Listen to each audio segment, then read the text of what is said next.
sabedoria. Se o mundo andar para trás, vou escrever num cartaz a palavra rebeldia. Se a gente desanimar, eu vou colher no pomar a palavra teimosia. Se acontecer afinal de entrar em nosso quintal a palavra tirania, pegue o tambor e o ganzar, vamos para a rua gritar a palavra utopia. Uhul. Então, gente, boa noite a todas, a todos, a todes que estão aqui presentes nessa noite de hoje. Meu nome é Sara Ortiz, entre outras coisas, né? Sou militante do coletivo Vegano Popular, sou vegana e ativista, nutricionista e vegana, e vou ficar na coordenação de hoje, né, desse espaço, cujo tema... Eu sou um pouquinho nervosa, tá, gente? Porque assim, né? Já tá. Acontece, nas as famílias. Sou ansiosa, só um minutinho.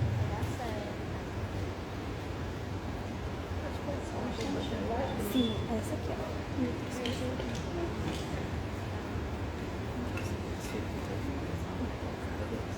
Então, dia 1º de novembro foi o Dia Mundial do Veganismo, e a União Vegana de Ativismo resolveu fazer uma jornada de lutas em comemoração ao Dia Mundial do Veganismo, cujo tema é Veganismo contra o Fim do Mundo. Então, em homenagem ao Dia Mundial do Veganismo, ao veganismo popular, a gente em todo o mês de novembro, pelo país inteiro, vamos estar fazendo atividades. E aqui em Fortaleza, a gente resolveu no dia de hoje trazer para vocês o debate que é terra para plantar, planta para comer. Então, como parte, né, dessas nossas atividades da semana, sábado também a gente terá um Vegnic, né? Então, que será na praça, no Parque Raquel de Queiroz. Estão todas e todos convidados também para participar a partir das 15 horas. É isso, 15 horas? Não, 15 horas. E estamos muito felizes com a participação de todos vocês aqui. Para começar, né, vou primeiro compor esta mesa maravilhosa, na presença. Primeiro gostaria de convidar a nossa companheira Keila Lima, que é companheira nossa do MST, dirigente nacional do MST, assistente social de formação, maravilhosa, de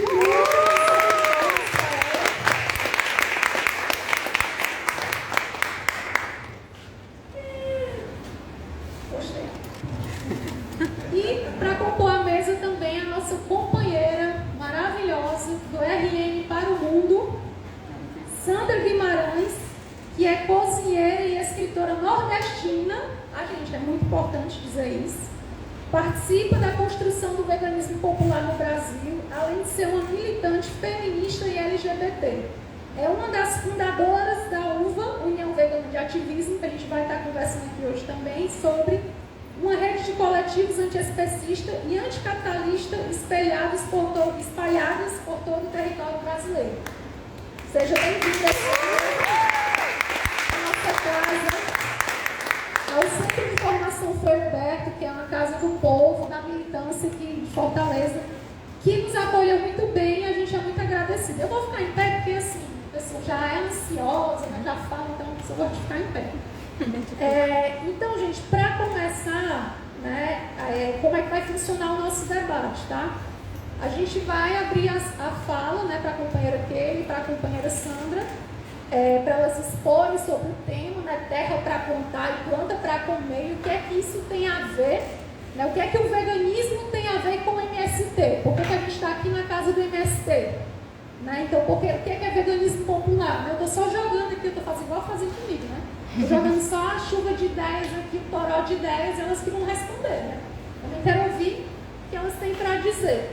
E também tem um momento muito importante para nós. Por quê? E aí falando enquanto coletivo vegano popular. Né? Nós tivemos agora, né, no domingo, a eleição acirradíssima, no segundo turno, que faz a eleição presidencial E a gente sabe o conflito que passamos enquanto veganas e veganos e veganas, do questionamento de, poxa, por que vegano vai votar em Lula, se Lula fala da picanha no prato? Por que vegano vai defender o MST? Por que vegano defende indígena? Né? Por que vegano defende religiões de matriz africana? Né? Então, assim, tem muitas pessoas muitos veganos, inclusive, né, que saíram dos seus armários, né, e se autodeclaram veganos conservadores, veganos de direita. Até aqui no Ceará também apareceu. Estou rindo, desculpa, com todo respeito, só que não. Então, eu estou aqui enquanto Sara, porque a Sara é militante. Então, assim, tolerante sou, né? À medida do possível, né, cara? E a gente resolveu levantar essa discussão. Somos veganas, somos de esquerda, somos militantes e a gente considera sim o MST um forte aliado da nossa luta, porque quem luta por reforma agrária popular está do nosso lado. Afinal de contas, a gente quer feijão sem transgênico, sem agrotóxico, sem veneno, né? A gente precisa de comida barata no prato. Ninguém faz isso melhor do que o MST, que é um dos maiores produtores de arroz orgânico do mundo. Então, nós aqui do Coletivo Vegano Popular existimos desde 2018 e aí sintam-se convidados e convidadas a seguir a página no Instagram. A gente tem grupo no WhatsApp, tem grupo no Telegram também, quem quiser participar. A gente parou na pandemia com as atividades presenciais, mas ainda continuamos com rifas, com grupo de estudos também online. E o nosso objetivo é popularizar o veganismo, tirar o veganismo desse lugar de elite, de que é uma questão individual de cada um que escolhe colocar no prato. O veganismo, ele precisa ser uma luta coletiva. O veganismo também é sobre políticas públicas. O veganismo não é uma questão individual. O veganismo não é só colocar um selo num prato caro na sua frente e achar que isso é vitória, porque não é.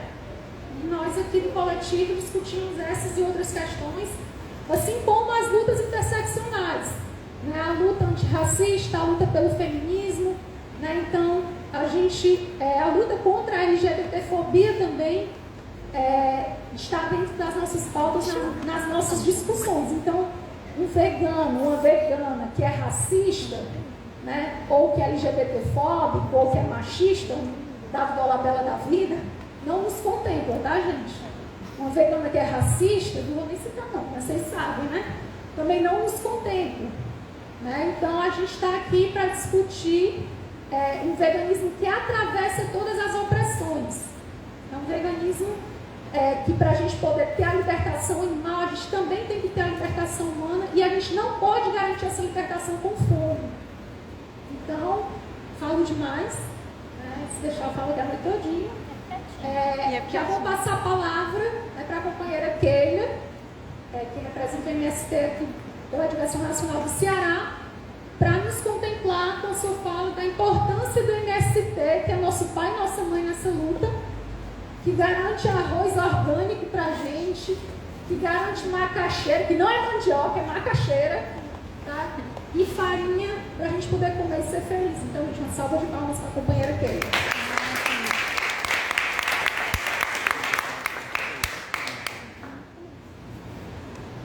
Boa noite a todos, todas, todes. Em nome do MST do Ceará, desejar as boas-vindas, né, a companheirada aqui nesse espaço, que não é que é o espaço do MST, mas que não é só nosso do MST, né, é um espaço de referência da esquerda cearense, né, da esquerda do Brasil, que muitas pessoas passam por aqui, né? E as pessoas vêm aqui porque acreditam na nossa luta, acreditam no MST, né? E nós acolhemos cada uma que vem aqui da melhor forma possível, daquilo que a gente consegue ser, né? Então, nesse sentido, se sintam em casa, a casa é nossa, né? E o MST acolhe a todos, todas, todes que passam por aqui. Eu vou pedir licença para ficar sentada, porque eu estou aqui, infelizmente, com o meu pé machucado, mas vai dar certo. Né? Então, dizer da nossa alegria que nós estamos nesse momento de conjuntura ainda difícil do nosso país, né? Que infelizmente a gente ganhou uma batalha, mas a guerra ainda continua. O bolsonarismo está muito forte em todos os lugares onde possa se imaginar. Há uma semente plantada e que está enraizada e que a gente precisa continuar ainda mobilizados, mobilizadas, para que o nosso presidente Lula possa tomar posse no dia 1º, né, e, sobretudo, possa ter as condições, as possibilidades de ter uma governabilidade que não será aquilo que nós, né, pretendíamos, queremos que seja, mas a gente deu uma rasteira, com certeza, aí nessa onda fascista que assola nosso país. E aí, nesse sentido, então, nós podemos dizer que estamos vitoriosos e vitoriosas, né, com essa grande conquista, com essa grande festa da democracia que tivemos aí dia 2 de outubro e dia 30 de outubro. Né? Então, podemos dizer que estamos felizes, né, com esse avanço que a gente teve, com essa possibilidade que a gente tem de poder discutir, debater as políticas públicas necessárias para o nosso povo, para o nosso país, né, e dar um basta aí nessa onda conservadora que, infelizmente, né, ainda continua, mas será necessário muita luta, disso não tenhamos dúvidas. Né, os pobres, a classe trabalhadora, os indígenas, os sem terra, os LGBTQIA+, as religiões que são essas que lutam pelo bem, que defendem o Deus da vida e não o Deus da morte. Né, precisamos todos estarmos unidas nessa corrente em defesa da democracia, né, que infelizmente corre seus riscos ainda, mas a nossa luta, a nossa união da classe trabalhadora com certeza permitirá que a nossa resistência seja maior do que tudo isso que está aí. Né? Bom, então, voltando aqui para o nosso tema, né, quero dizer da alegria, do prazer de conhecer esta pessoa, né, pelo currículo aí maravilhosa, né, já está desde já convidada para vir mais vezes aqui no nosso centro, conhecer nossa feira, que acontece uma vez a cada mês, no segundo sábado. Vocês também estão todos convidadas para virem também, os que ainda não vieram. Nós temos o forró também, que acontece aqui às noites, às sextas-feiras, que ainda não veio, sintam-se convidados para vir, tem muitas coisas boas também. E isso é só um espaço nosso do movimento, né? E a gente estende também o convite a quem tiver a oportunidade de conhecer os assentamentos, né, espalhados aí pelo nosso Ceará. Também estão convidados, convidades para ir conhecer nossas experiências de produção agroecológica, as escolas do campo, as agroindústrias, as cooperativas, as rádios e muitas outras experiências que a gente tem desenvolvido aí neste estado e no Brasil a partir da luta e da conquista da terra, né? E aí o nosso tema de hoje, né, terra para plantar, e eu vou ficar nessa parte, né, da terra para plantar, e aí vou fazer um resgate histórico, né, do que é o movimento e como que surgiu. O movimento Sem Terra, ele surgiu a partir no final da década de 70, na região sul, né, quando a gente teve aí a investida grande do capital estrangeiro que veio, né, se apossando das terras, expulsando os camponeses, as camponesas dos seus territórios, né, e esse povo não tinha para onde ir, foram se amontoando nas estradas, enfim, em vários locais, e a pobreza aumentando.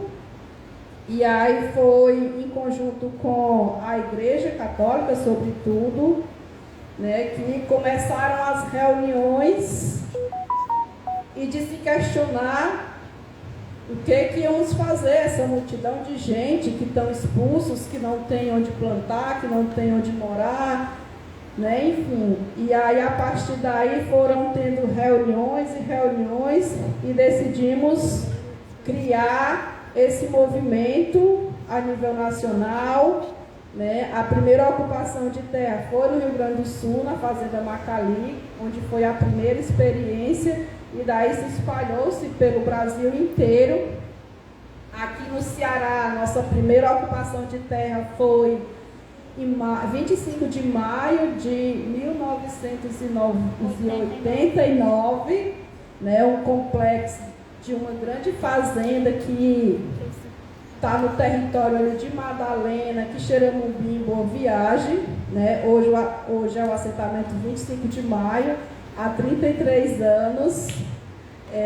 Temos em torno de 500 famílias assentadas, né? Umas já se foram, outras continuam, outras novas já estão lá.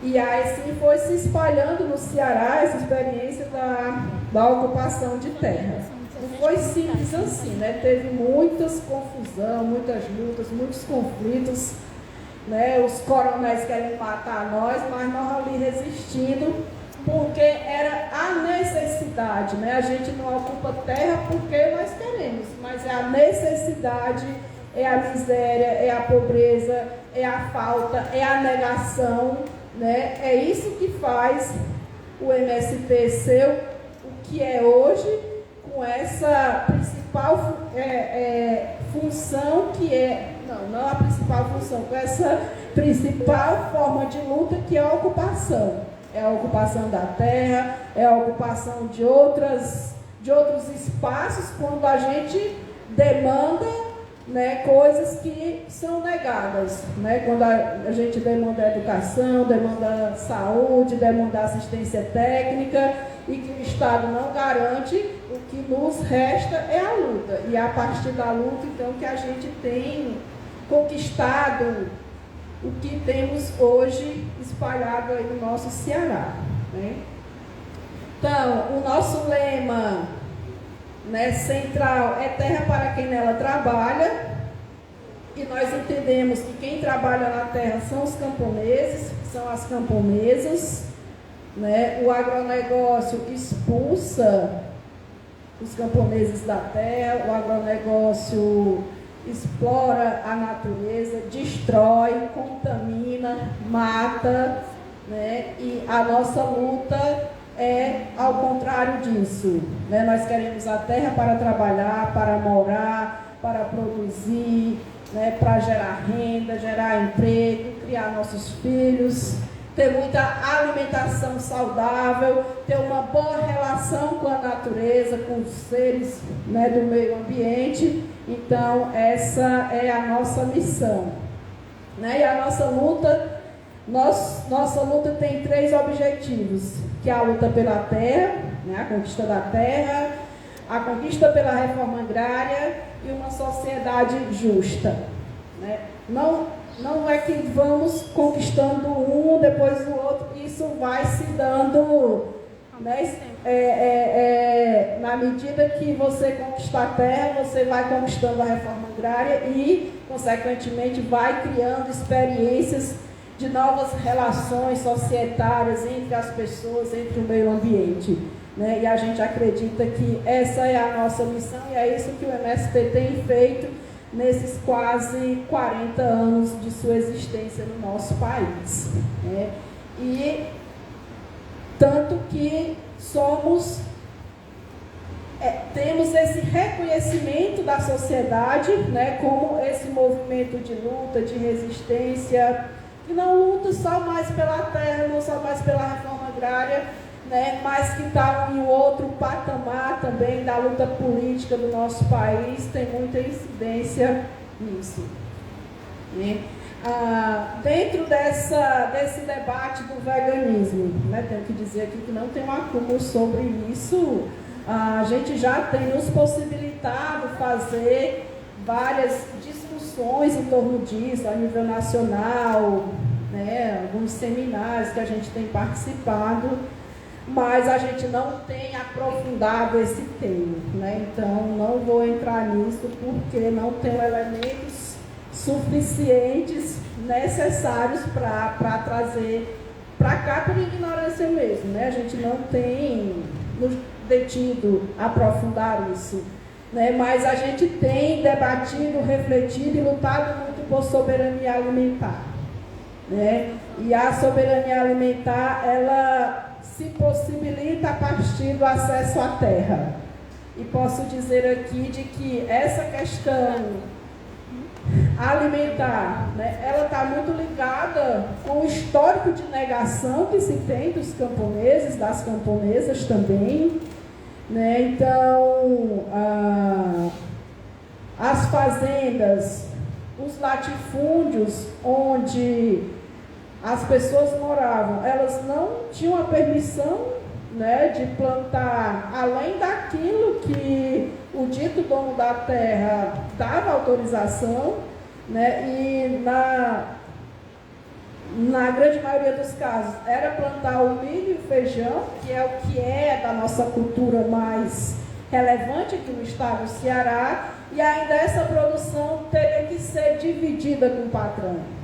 Meu pai, por exemplo, a gente morava numa fazenda que ele plantava o milho e o feijão, né, trabalhava para a fazenda e do que ele produzia, ele ainda tinha que dividir. Se ele produzisse 4 sacas de milho, ele tinha que dar uma para o patrão. Além dos dias da semana que ele trabalhava lá. E não tinha autorização de ter um outro tipo de produção. Não podia se plantar um pé de limão para não criar raiz lá no território. Porque quando o patrão quisesse, vai-te embora, ele teria que ir sem direito a nada e deixasse a vida que tivesse. Não podia criar uma galinha, um cabrito, porque não tinha autorização para isso. E quando a gente chega no assentamento, abre muitas possibilidades para isso, né? Porque a terra é nossa, né? A gente pode fazer o que quer. E o nosso objetivo é ter a terra para morar, para plantar, produzir, ter comida de qualidade, em quantidade suficiente, quanto que em outro momento era negado isso, né? Então, não é que a gente é importante comer carne, temos que comer carne. É importante sim, como um nutriente, como uma fonte de proteína que está ali para matar a fome, porque foi negado para a gente, né? E a gente ter essa possibilidade para nós é ter soberania alimentar. Claro, né, que não vamos negar também que a gente está aberto a outras possibilidades de discussão. Quando a gente fala que ter novas relações com o meio ambiente, com a natureza, está dentro disso, né? Mas não é uma coisa que chegou lá, pronto, não vamos mais comer proteína animal. Não é assim. Há que se ter um grande trabalho de base, um grande trabalho de conscientização, porque os hábitos alimentares, eles são culturais, né? E há uma grande investida do capital, dos meios de comunicação, né, que estão nas propagandas, porque a comida boa é aquela que vem do mercado, é aquela que está enlatada, embalado, bonitinho. Mas nós também produzimos comida de qualidade, né? Nós temos a batata, nós temos a macaxeira, nós temos cheiro verde, né? Nós temos as galinhas, os cabritos, os porcos, que também compõem, né, o nosso prato, né, porque é um outro jeito de produzir, não é como em grande quantidade, que nem é o agronegócio, né? Então, assim também, nós estamos entendendo que isso se dá de um novo jeito de relação, de nos relacionar ali, né? É o que a gente tem, a possibilidade que a gente tem nesse momento de ter a garantia de que nós vamos ter os nutrientes necessários, e é com que é possibilitado a partir da conquista da terra, né? Mas não temos também só os animais como fonte de proteínas, a gente tem outras coisas, mas nós ainda não estamos politizados, conscientes, convencidos, né, de que há outras possibilidades. E no movimento a gente tem também companheiros, né, que já aderem ao veganismo, né, que são ativistas, que defendem. Mas a gente entende também que é necessário muito trabalho de base, assim, né, para que as pessoas possam se convencer de que há outras formas de proteínas que não são só animais. A gente tem desenvolvido, inclusive aqui no Centro Frei Humberto, a proteína do caju, a gente tem vendido, tem consumido aqui, né? Então, estamos fazendo experiências, né? Assim, e está caindo no gosto das pessoas. Né, temos feito várias oficinas de como é que a gente aproveita o que a gente tem lá nos nossos assentamentos, nas comunidades, como alternativa também a isso. Nós temos umas experiências nos assentamentos que são os quintais produtivos, né, que até a gente estava conversando aqui, que isso é uma coisa nova, assim, né? Porque também é cultural. As pessoas, você vai em assentamentos que era só a casa e ao redor da casa não tinha uma planta, porque lá na fazenda, quando eu morava lá, eu não podia plantar, né? Então, quando eu vim para o assentamento, não é, opa, cheguei aqui, agora vai ser aqui uma horta. Não é assim, né? Porque as pessoas não tinham hábito disso, não tem. E com as experiências dos quintais produtivos, isso tem mudado muito, né? Então, você já vai no assentamento, você chega lá, está lá a Dona Maria com seu quintal, a coisa mais linda do mundo, com cheiro verde, com batata, com limão, banana, mamão, né? Então, as pessoas vão vendo de que ali dá certo também. Ali a gente pode produzir a nossa comida. Né? Então tem sido uma experiência muito bacana essa dos quintais produtivos, onde a gente possibilita que a gente tenha ali as frutas, né, ao nosso redor, e também a gente possibilita de que as pessoas vão vendo de que não é só a fazenda que pode ter, mas a terra que é minha, que é nossa, a gente também pode produzir a nossa comida lá, né? E é isso a nossa missão de ser assentado e assentada da reforma agrária. É fazer com que a terra produza aquilo que nós precisamos, né? E a gente não ter que ir buscar lá no mercado uma comida envenenada, né? Uma comida que a gente não sabe de onde que vem, porque a soberania alimentar é isso, né? Diferente da segurança alimentar, que é a segurança alimentar, você saber que você vai ter comida. Mas mais importante do que ter comida é você saber de onde que vem essa comida, como que ela é produzida, se ela é utilizada agrotóxico ou se não é, né? E nada melhor do que aquilo que a gente faz, que nós estamos fazendo lá no nosso quintal, que a gente sabe o que está colocando lá, o que tem nessa comida que a gente está produzindo lá, né? Fechando. Então, companheirada, né, acho que a gente tem muito trabalho pela frente, né, nessa questão da relação com o meio ambiente mesmo, né? Acho que é muito importante essa luta do veganismo, né, mas que é preciso a gente conhecer muito ainda, né, os territórios de onde são produzidos. Porque não adianta ser um agroecológico, um veganismo que está lá no apartamento, que vai lá no São Luís comprar, né, a comida que está lá, se você não sabe de onde é que vem. Né? Então, e acho que isso é um desafio grande, não é uma crítica, né, mas há muitas coisas, a gente que está por aqui e que as pessoas vêm, que vê os produtos e tal, tem crianças que vêm aqui que não sabem o que é, né? Porque não está embaladinho, porque não está bonitinho, né? Então é um desafio grande, aí a gente deixa aqui, né, aproveitar esse público que está aqui e nos colocar à disposição, né, as nossas comunidades, para que a companheirada quiserem visitar e ver lá, e lá plantar também. Nós temos uma área de experiência, que é a Ana Primovese, que fica aqui no assentamento Bernardo Marim, Russas, né, onde a gente desenvolve a experiência agroecológica de produção de mudas, produção de verduras, frutas, um bocado de coisa que tem lá. Né? Também nos colocar à disposição para quem quiser ir lá visitar, né? A gente nos coloca aí à disposição para receber. É isso, obrigada. Não sei se atende às expectativas, mas estamos aqui.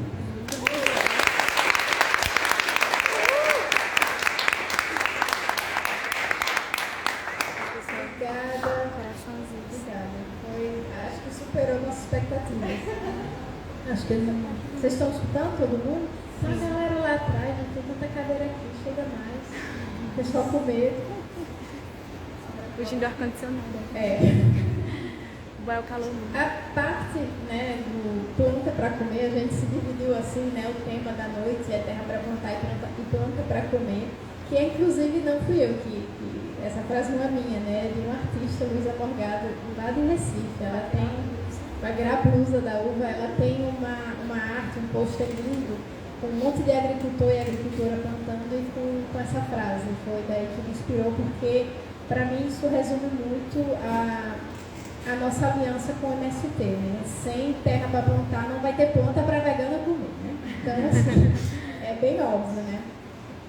Você falou, e a gente conversou um pouquinho antes também, da questão, né, da desvalorização do vegetal, né? Você usou um termo muito bom, né, de falta, de negação. Eu acho que isso é muito importante da gente entender para poder construir junto com o MST, né? Porque não basta dizer só vamos construir junto, a gente tem que conhecer também, né, do que se trata. E assim, essa semana, né, dia 1º, a gente fez uma live com a uva para comemorar o dia do veganismo e tinha uma convidada, Bruna Crioula, não sei se vocês conhecem, muito bacana também, que faz um trabalho incrível. Ela é vegana, ela mora em Porto Alegre, nutricionista, ela é negra e ela trabalha toda essa questão da herança cultural, dos povos da África que vieram para cá e como a alimentação vegetal é mais perto do que se tinha antes. Então, todo esse resgate da cultura alimentar. E durante a live ela falou uma coisa que muito próximo do que você disse, né, da falta. Ela falou assim, não existe escolha na escassez, né, não existe escolha na falta. Então a gente não pode esperar que as pessoas escolham o que comer e escolham plantas ao invés de animais se elas estão numa situação de escassez, de falta, de negação, como você falou também. E é preciso entender também por que quando essas pessoas conseguem ter o acesso à terra, conseguem ter uma renda melhor, né, saindo um pouco do contexto do campo, mas na cidade, essas pessoas vão querer o animal, vão querer comer a carne animal, porque se você foi privado daquilo a sua vida inteira, se aquilo sempre foi reservado ao senhor, à elite, aos donos da terra, é de se esperar, né, gente, que você, uma vez que tenha condições de comprar, você queira esse alimento também. Então a gente não pode pensar, né, uma estratégia de construir um movimento do veganismo popular, construir o veganismo popular sem entender isso. E eu estou falando isso assim, eu sei que é o nosso maior desafio.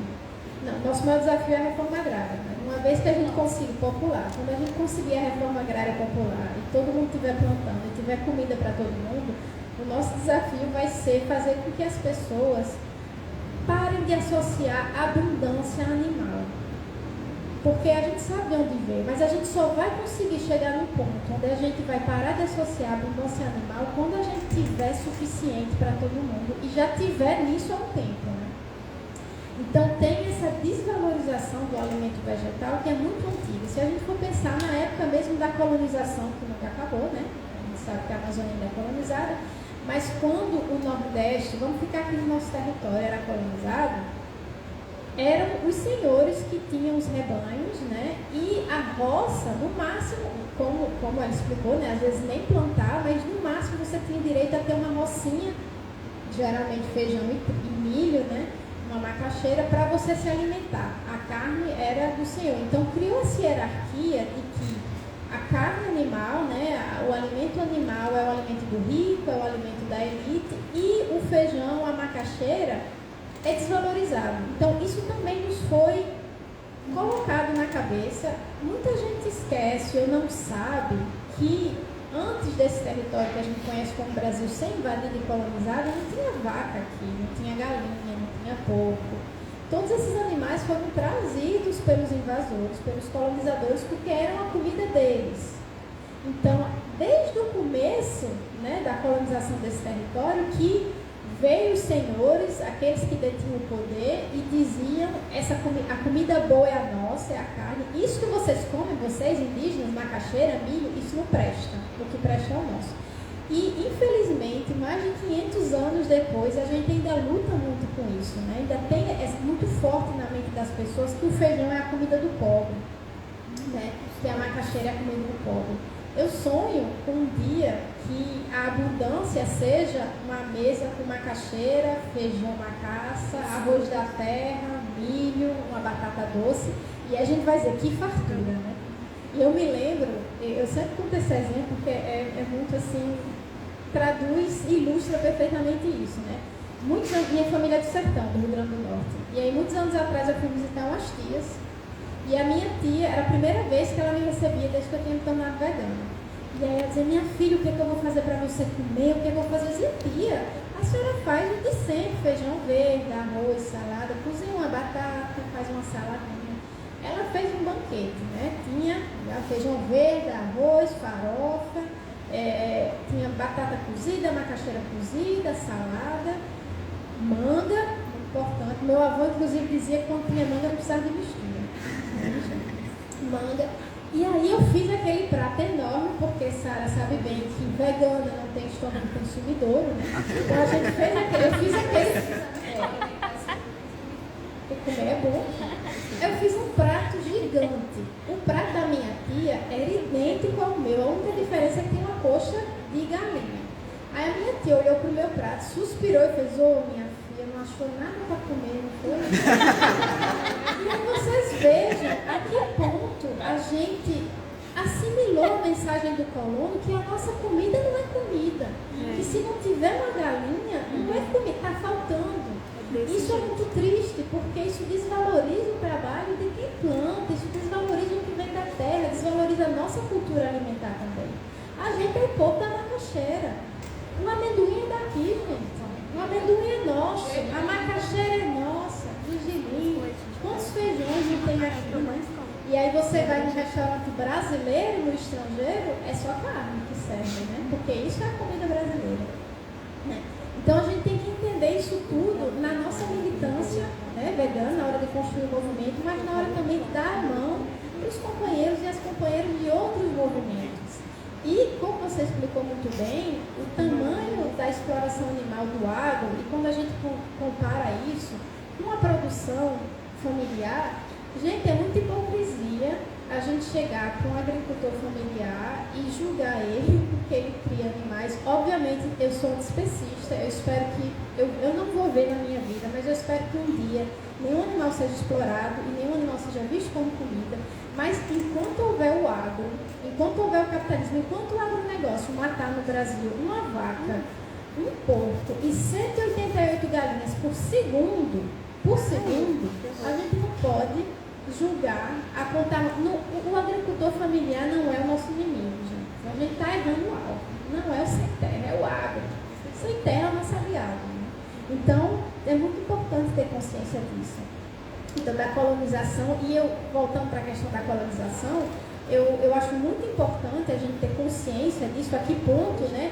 Eu não sei se vocês acompanharam, tem um podcast que eu gosto muito, chama Prato Cheio, vocês conhecem? Sim. Tem um episódio chama Moça da Lata, que conta a estratégia da Nestlé para botar leite moça em tudo quanto é coisa da gente. Né? Então, assim, antes disso acontecer, acho que foi nos anos 50, 60, nossas sobremesas eram feitas com leite de coco, com frutas. Eles conseguiram mudar de uma maneira que hoje 90% dos doces no Brasil são feitos com leite condensado.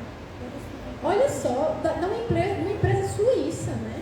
Então, olha que ponto a mesa é um território de disputa e de colonização. E quando a gente se deixa colonizar pelo estômago, quando a gente engole a mensagem do colonizador, a gente pensa como colonizador. Então, a gente está comendo como ele, está pensando como ele, está dizendo que o prato com macaxeira, batata doce e feijão verde não tem nada. E desde recém-nascido, né? Pois é, escutem esse podcast, esse episódio é muito importante, mostra, né, como queriam andar, botavam na mamadeira, leite moça na mamadeira desde o começo. Antes da mamadeira de piroca, tem a mamadeira de leite moça. Está dizendo. Exato, terra plana. Então, entender isso, né? E pra gente que está na esquerda, isso é um recado também, não uma conversa que eu tenho sempre com os companheiros e as companheiras da esquerda. Para mim, eu entendo a missão histórica da esquerda, a missão política, né? O projeto político da esquerda é um projeto de justiça, né? Então, a gente está preocupado com justiça. Historicamente, foram muitos grupos deixados de fora dessa concepção de justiça. A gente sabe que até não muito tempo atrás, a mulher passava em segundo plano, né? A gente sabe que até pouco tempo atrás, a luta antirracista não era assim tão popular, né? A gente sabe que o movimento de esquerda tinha comportamentos racistas, machistas, ainda tem, a gente luta muito para combater. Até bem pouco tempo atrás, a questão LGBT não era uma questão. Hoje em dia, tem setorial da MST, do LGBT, né, gente? Mas isso tudo é uma luta. Então, assim, a gente vai incluindo grupos que estão sempre de fora desse círculo de justiça e ampliando a nossa noção, né, de justiça. Mas ainda tem um grupo que é sistematicamente excluído, que é o grupo dos animais outros que humanos. E é a nossa missão histórica, eu acho. Tem uma socióloga, escritora e militante vegana francesa, de origem árabe, que se chama Kautar Rashi, que faz um trabalho incrível. E ela define, um dia eu vi uma entrevista dela, onde ela explicava por que ela era de esquerda, e ela explicou o que é ser de esquerda, e eu achei isso tão maravilhoso que eu vou compartilhar com vocês. Ela disse, ser de esquerda é não deixar ninguém para trás. Ser de esquerda é não deixar ninguém para trás. A gente já deixou a mulher para trás, a gente já deixou o povo negro para trás, a gente já deixou os indígenas para trás, a gente já deixou os LGBTs para trás. No momento, a gente ainda está deixando os animais para trás. Eu tenho esperança que isso vai mudar. Vai demorar um pouco, mas vai mudar. Mas é nossa missão. E a gente só tem a ganhar. Expandir a nossa solidariedade só ajuda, né? Para todo mundo. Então, dentro de falar, eu acabei de falar o que é, né, o projeto da esquerda, para mim, né, que é não deixar ninguém para trás, você me falou também para falar do que é o veganismo popular, né? O veganismo popular é uma vertente do veganismo que entende que a exploração animal é um dos pilares do capitalismo, então não tem como ser vegano e não ser anticapitalista. A gente entende que a exploração animal é uma ferramenta de colonização. Como eu falei, os colonizadores trouxeram os animais para cá para colonizar. O sertão foi aberto pelo casco do boi. A Amazônia ainda está sendo colonizada pela pata do boi, né? É assim que a gente coloniza. É uma ferramenta de colonização, né? Então, a gente que constrói o veganismo popular, a gente se posiciona como anticapitalista, contra também a colonização, né? A gente constrói a luta decolonial. E talvez explicar, não sei se todo mundo aqui sabe, que antes do veganismo vem a luta antiespecista. Então, para entender por que a gente é vegano, a gente tem que entender o que é o especismo. O especismo é uma discriminação baseada na espécie, como o racismo é baseado na raça, o machismo baseado no sexo, ou o que a gente entende como raça, né, sexo. Então, o especismo é essa ideologia que traça uma linha no chão e diz humano para cá, animais para lá, e o humano acima do animal. E a partir daí a gente se dá o direito de dispor dos corpos deles, da vida deles, né? Então a gente é, antes de tudo, antiespecista. Essa é a nossa ideologia. O veganismo é a prática disso. Então, se o antiespecismo é a teoria, o veganismo seria a prática. Então, o veganismo é a prática de solidariedade com animais não humanos. Veganismo não é um estilo de vida, não é a dieta, e é por isso que eu insisto sempre nisso. Não existe comida vegana, gente. Comida é comida. Existem pessoas veganas. Se o veganismo é uma prática de solidariedade política, um bolo não pratica solidariedade política. Um bolo é de banana ou de chocolate, ou de caju, né? Mas é prático. Eu mesmo às vezes digo, né? Eu falo, comida vegana, mas eu insisto pra gente parar de categorizar a comida como vegana porque parece que é uma coisa diferente. Despolitiza a luta primeiro, porque parece que veganismo é dieta. E em seguida, quando eu explico para minha avó, lá no sertão, que eu como comida vegana, ela vai dizer, e o que, minha filha? Ela não vai saber o que, ela vai dizer, eu não vou saber cozinhar para você. Aí fala, sabe, vô, é cuscuz, sabe fazer cuscuz, sabe fazer tapioca, sabe cozinhar batata, é isso aí que eu como. Então, assim, a comida ela é vegetal ou animal? Para mim, ela só é vegetal, porque o animal é um companheiro de luta, não é uma comida. Mas se você quiser, numa mais amplo, né, tem a comida animal e a comida vegetal, e veganas são as pessoas. Não tem comida vegana. Então, isso é o veganismo, né? É uma prática de solidariedade política. E é por isso também que não dá para ser um pouco vegana, né? Eu já conheci gente que dizia assim, eu sou vegana na semana, no fim de semana. Agora imagina uma pessoa se diz, eu sou de racista, de segunda a sexta. Fim de semana tudo bem ser racista, né?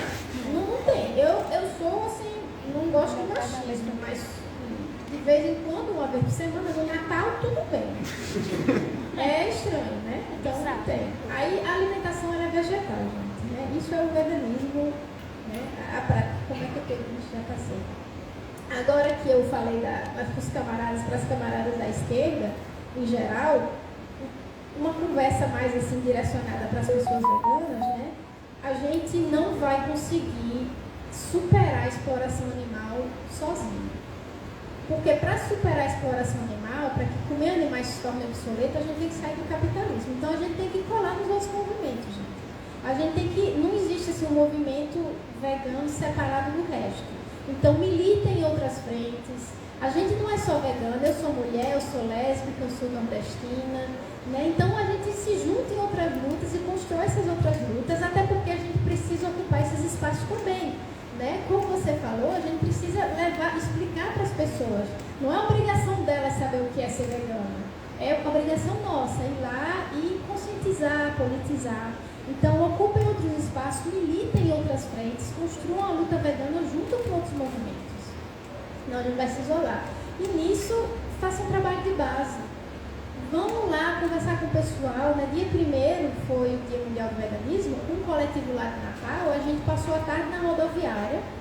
Eu fiz um bolo de macaxeira com coco, muito bom, por sinal, receita no blog, se vocês quiserem. Batacapim.org, o melhor bolo de macaxeira.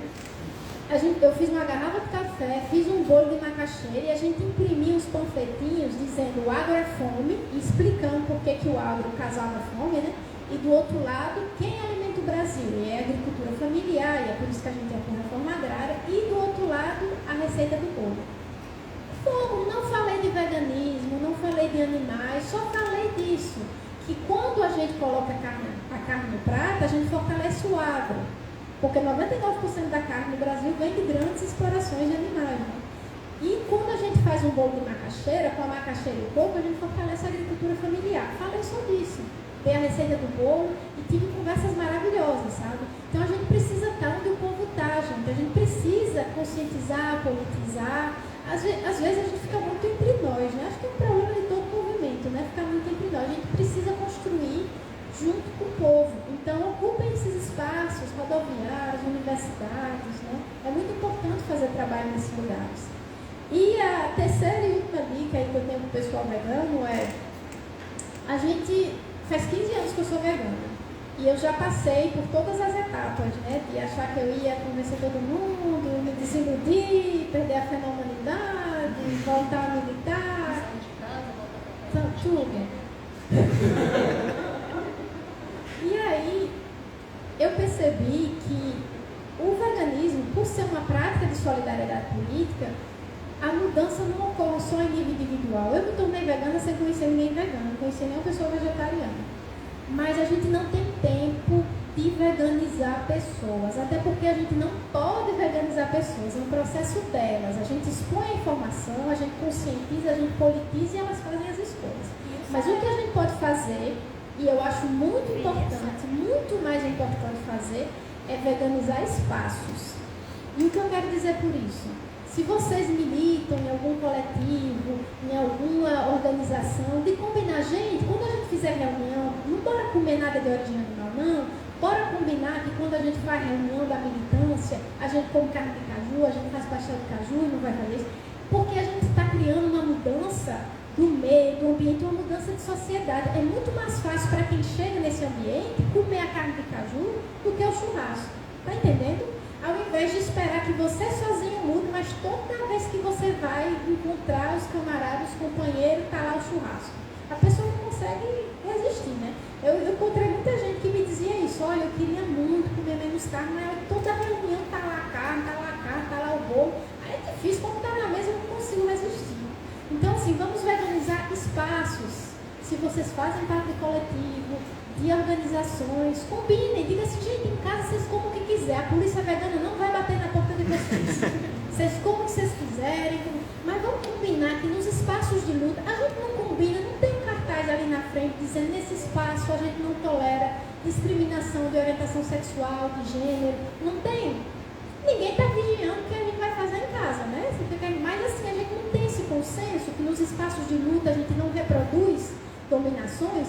A gente pode ter esse consenso também, dizer, em espaços de luta, em espaços de militância, a comida é vegetal, até porque é mais inclusiva, porque a vegana come, quem tem intolerância à lactose come, né? Todo mundo come. Então é mais inclusivo também.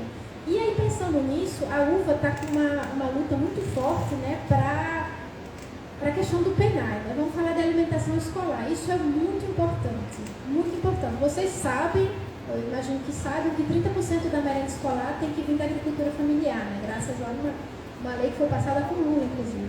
A gente demanda para que seja o contrário, né? Que seja 70% vindo da agricultura familiar e 30% não. Por quê? Porque quando a gente faz isso, a gente fortalece a agricultura familiar, a gente melhora a qualidade da alimentação das crianças. São 2 milhões de crianças que comem todo dia, né, no ensino público. É muita comida. Então imagina se a gente conseguir colocar mais vegetais e menos animais aí, vai melhorar para todo mundo. A diferença na vida do agricultor familiar, da agricultura familiar, quando consegue vender para as escolas, é muito grande. E aí, pensando nisso, merenda escolar, pensa em restaurante popular também. Imagina se os municípios passassem essa lei também para restaurante popular ter que comprar pelo menos metade da reforma agrária da agricultura familiar. Olha que coisa!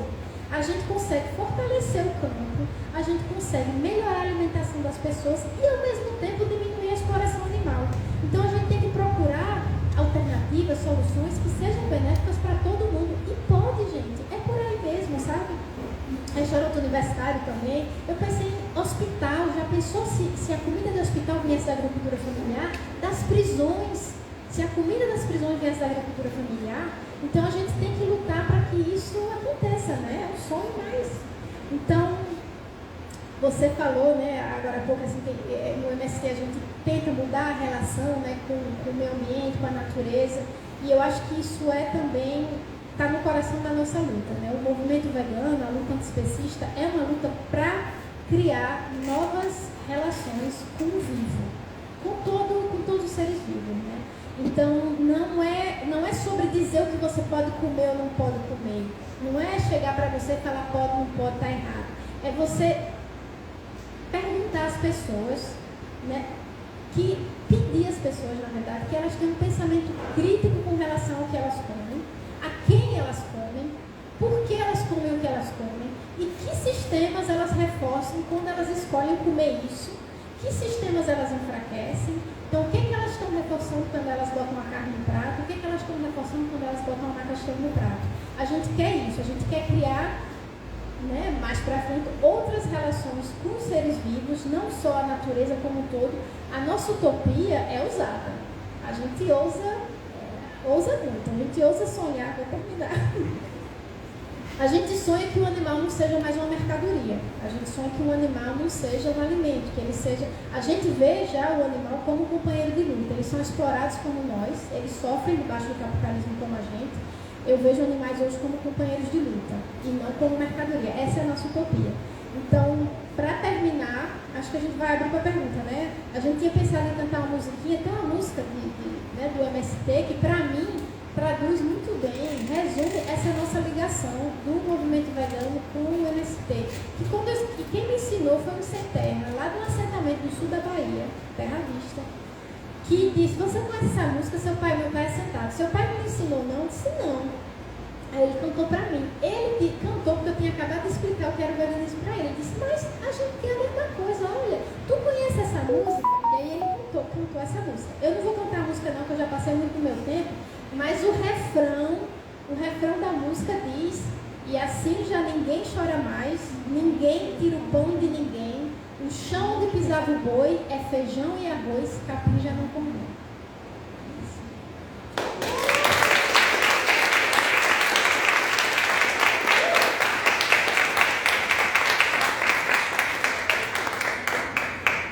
Acabou de cantar o encerramento. Eles consideram daquilo que é outra coisa aqui para encerrar. Então, gente, vamos abrir para intervenções. Pode ser perguntas, pode ser contribuições, pode ser críticas, né? Aqui é uma democracia, né? Então, podem falar, podem se sentir à vontade. Quem não se sentir à vontade com o microfone, pode se levantar e falar em voz alta também, se não quiser falar no microfone. Está aberto, tá? Quem quiser, só levantar a mão.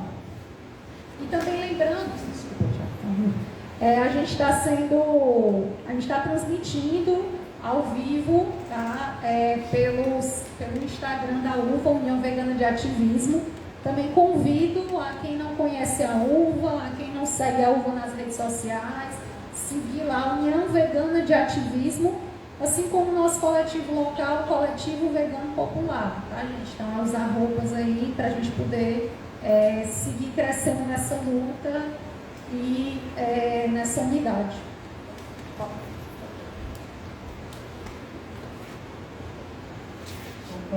Gente, boa noite, meu nome é Thiago, e eu achei muito interessante que as suas palavras, suas contribuições, suas colocações, mas eu queria tocar especificamente no ponto da PNAE, né, a sigla PNAE, que é Programa Nacional de Alimentação Escolar.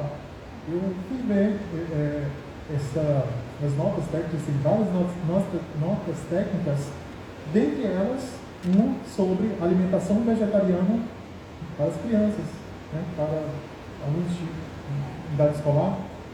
E lá diz que o ferro M é obrigatório ter 4 dias por semana, no mínimo. No mínimo. Então, quer dizer,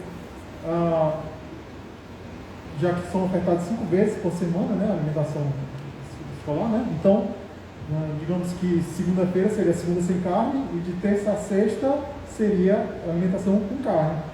Então, você vê também nessa mesma nota técnica que uma depreciação muito grande para as dietas vegetarianas, acusando ela de ser deficiente, pontuando uma entidade específica, né, uma entidade de saúde específica que diria que é inadequada, que é desvantajosa, que não é capaz de nutrir satisfatoriamente, que tem muitos riscos, e deixa de enfatizar um outro conjunto enorme de outras entidades que falam que tem vantagens, que é adequada, sabe? Então eu vejo que a nota técnica do Programa Nacional de Alimentação Escolar, ela foi feita com aquele viés, né, de alguém que deprecia a dieta vegana e quer de alguma forma sustentar que é necessário comer mais e pontua que não necessariamente a questão da alimentação não é, né, somente nutrição, também tem questões culturais, mas eu vejo um desafio muito grande, além de mudar essa questão da porcentagem, né, de agricultura familiar para aumentar, é preciso também ter um conjunto de argumentos para reforçar o quão vantajoso é a dieta vegana. Por exemplo, coisas que não são mencionadas nessa nota técnica da NAI, é as desvantagens de consumir produtos animais. Não se fala sobre as crianças que estão consumindo os agrotóxicos acumulados na carne do animal, devido à ração com agrotóxicos que os animais comem. Não fala sobre os antibióticos que os animais comem, os resíduos de antibióticos que estão acumulados na carne. E quando a gente vê documentos da Embrapa, a gente vê lá a Embrapa declara lá quais são as toxinas presentes na carne. Então, a gente vê a depreciação da dieta vegetariana, mas não vê a depreciação da dieta com carne. Né? Não fala as desvantagens, não fala as vantagens que as crianças teriam em deixar de consumir os produtos animais. E eu vejo isso com uma lamentação profunda. Mas, enfim, né? Eu queria saber, na sua opinião, Sandra, como é que você visualiza isso, como é que se poderia mudar, convocar de alguma forma mudanças de repente chamar entidades de saúde a se manifestarem, né? Conselho Federal, Conselho Regional de Nutrição. Eu não tenho uma ideia tão clara assim de como fazer. Como também poderia se implementar a segunda sem carne nas escolas, né? Já que é um passo, né? A gente deveria conversar com políticos, a gente deveria ir para a Secretaria de Educação. Qual você acha que seria o caminho das pedras para a gente mudar essa realidade? Obrigado.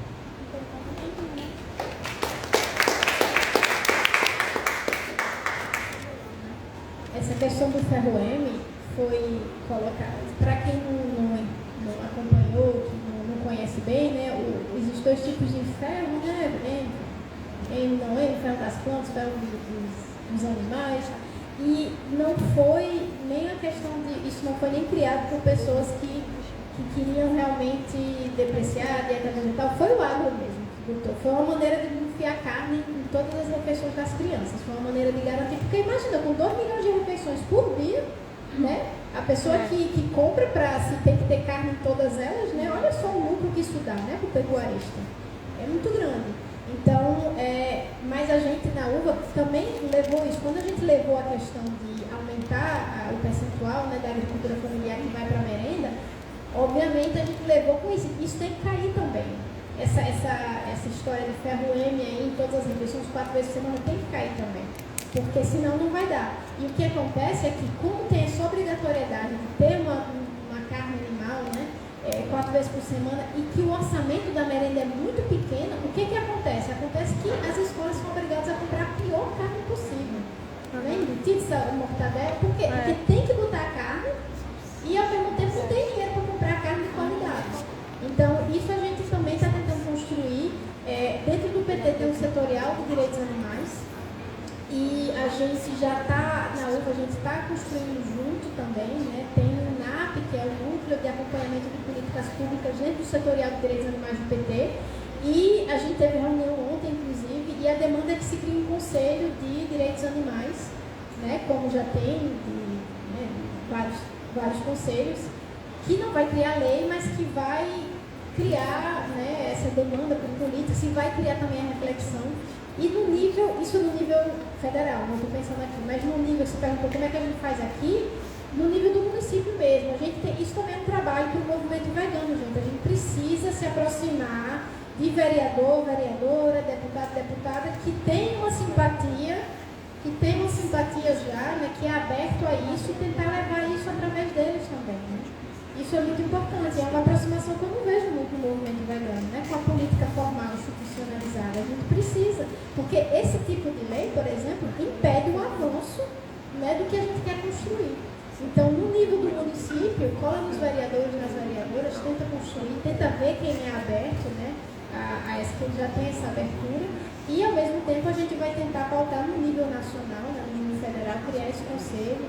E também, muito importante, né, a gente está aqui com o dedo cruzado que Lula reabre com o céu. Né? Vai reabrir, né? Já disse. Eu boto fé que ele reabre, e aí a gente precisa ocupar esse espaço também, porque o Conselho Nacional de Segurança Alimentar e Nutricional, a gente precisa de pessoas do movimento para dizer, gente, não precisa, é cultural, o pessoal gosta, faz parte dos nossos hábitos, mas a gente precisa que as pessoas entendam que não é obrigatório, né? Não é necessário. E esse tipo de coisa precisa ser mudado.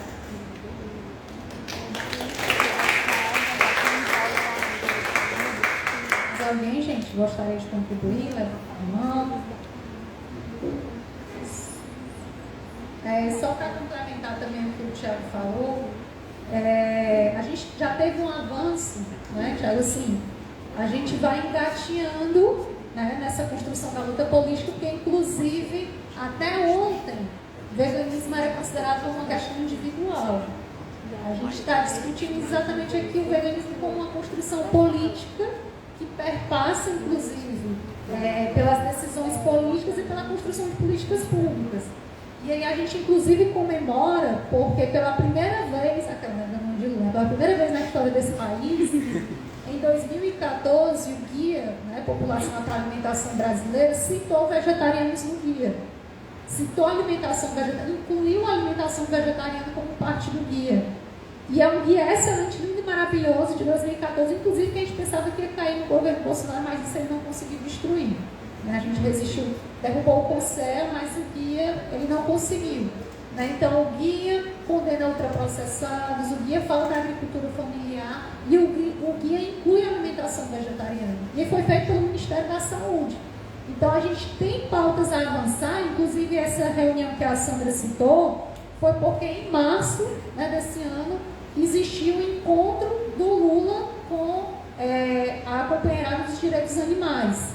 Então, e a Sandra participou pela UVA dessa reunião, como outros movimentos nacionais que lutam em prol do veganismo, e nessa reunião foi pautado, foi colocado para o Lula, olha, a gente precisa discutir a questão da alimentação no nosso país, a gente precisa discutir a questão do gado no nosso país, do agropop, que se diz que é pop, que é o agronorte no nosso país. Então, assim, estamos avançando, precisamos construir mais. A gente tem um deputado, minha dirigente, um deputado sem terra, inclusive, que é um aliado nosso, assim como o MST, é um aliado nosso aqui no Estado, para a gente também poder levar essas demandas que são importantíssimas.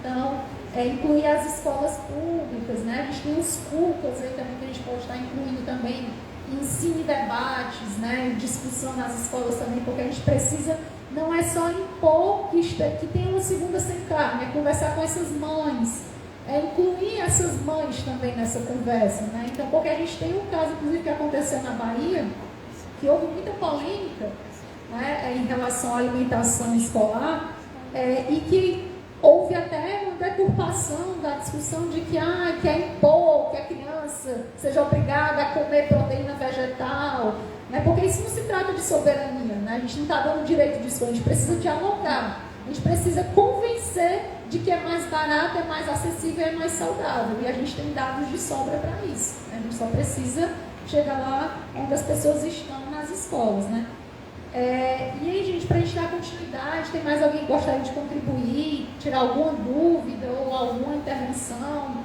a mais? Tiago, de novo? Tiago, vê se alguém mais pede. Bem democrático, Ele não perde a chance. Só mais alguém? Eu acho que eu quero complementar só uma ideia. Aí depois o Tiago.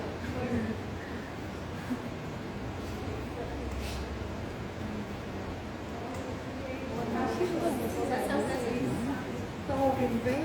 Sou Celiane, eu entrei não, comecei a ouvir ou então ler também a pauta do veganismo desde muito cedo, mas desde a universidade, que as questões ambientais e o veganismo foram concretizando, concretizando, e as ideias vindo mais ligadas. Agora eu me perdi, peraí, deixa eu só lembrar como eu falar. Relaxa. Que era a questão de as pautas serem aliadas, de ter a terra, a possibilidade de conhecer o processo da terra, de plantar e cultivar, e como isso está ligado ao veganismo, porque dentro da cidade a gente está muito longe do processo que é um animal outro. Já o pessoal que planta, cultiva os animais, eles conhecem esse processo e eles fazem essa escolha, mesmo sabendo do sofrimento do animal. E aí, eu acredito que quando a pessoa tem contato com isso, ela vai conseguir escolher, ter um motivo para optar pelo veganismo, pela justiça, ou seja, pela ética de não querer que o animal não sofra, ou por não querer que o meio ambiente sofra com esse processo industrial de matar em larga escala e sem pensar no sofrimento animal. Como minha cabeça não funciona bem, eu acho que eu não consigo concluir a ideia, mas é isso, eu concordo completamente dessas pautas estarem juntas e a gente se sempre tentar linkar essas lutas dentro do veganismo. Tipo, você não vai deixar de comprar do movimento sem terra porque eles cultivam animais, né? Tem outras questões que eles vão trazer e essas lutas vão se complementar. Só isso.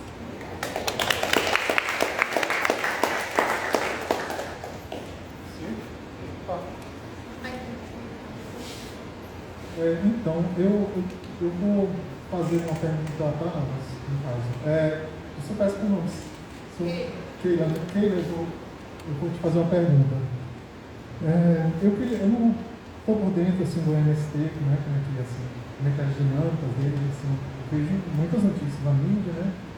Então, digamos que eu tenho um conhecimento especial, mas o que eu gostaria de entender, no contexto de como vocês vivem, no dia a dia, é em relação a como vocês lidam durante a criação de animais, né? Você poderia até comentar a sua própria vivência e dos outros, né? Você tem contato. Como é que vocês lidam na questão dos animais, no abate de animais? Vocês chegam a mostrar para as crianças, crianças, venham aqui ver como eu mato a galinha, e venham ver como eu mato o boi, mostra a forma de matar, não sei se vocês matam marretadas, não sei exatamente como funciona isso. Mas é algo que vocês se sentem à vontade, estimula as crianças a aprenderem o que é, digamos, tratar o animal daquela forma, né, do abate. E se for o caso, a reação delas, né, se elas não comem, como é que é essa dinâmica com as crianças, certo? Acho que é por aí a pergunta. E para a Sandra, eu digamos, eu estou nesse caminho no sentido de fazer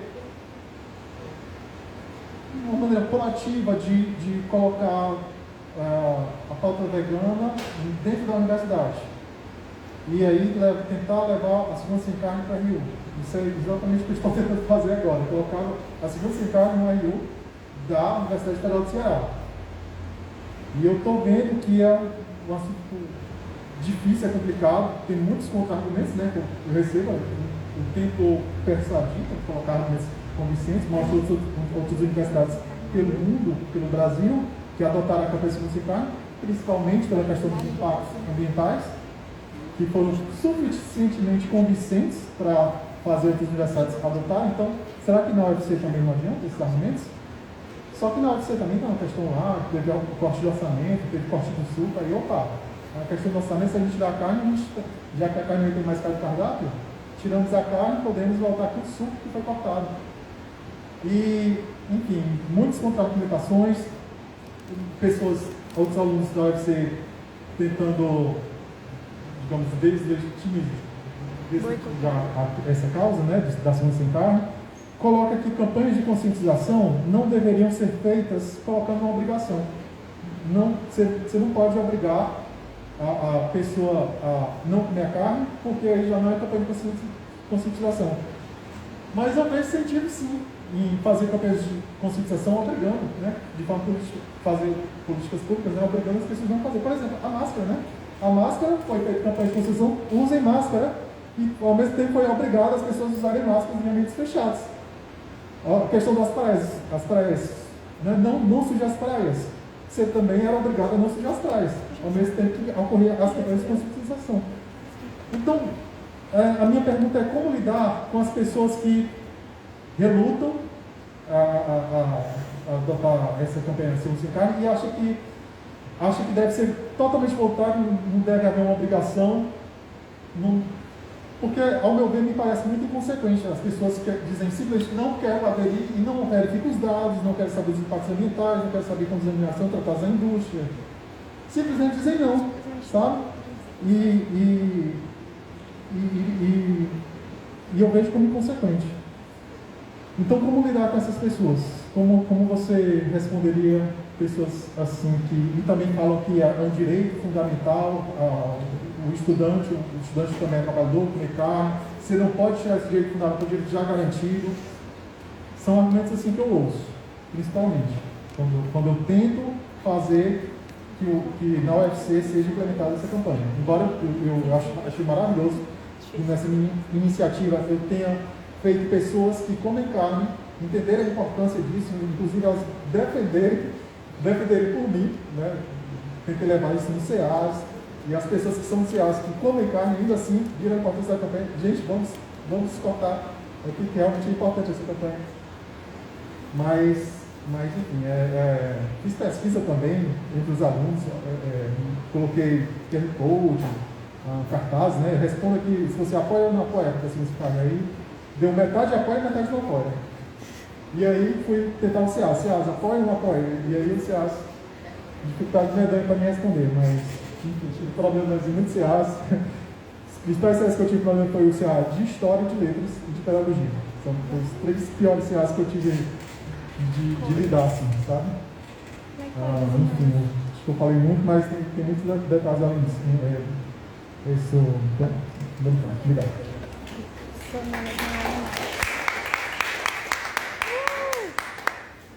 Vou responder.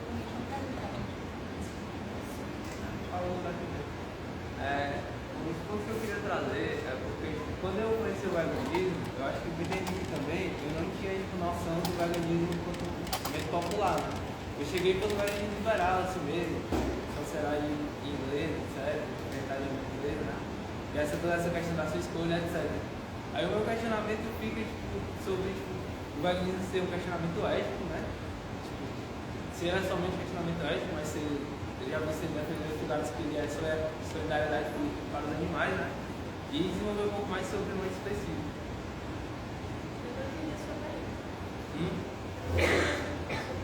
Não, eu queria, sobre ele específico, eu achei muito interessante. E se você considera que o veganismo é só realmente um questionamento ético, por assim dizer? Bom, o que eu digo aqui, gente, nessa parte? Você que lute.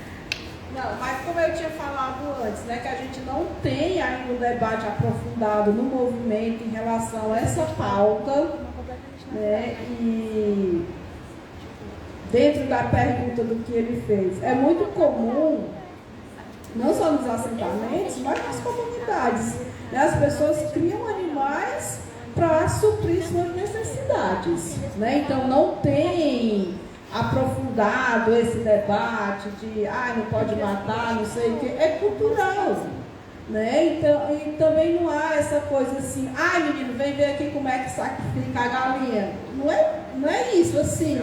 Lá em casa, minha mãe faz a comida, no dia que ela mata a galinha, a gente vê quando a galinha está cozida lá.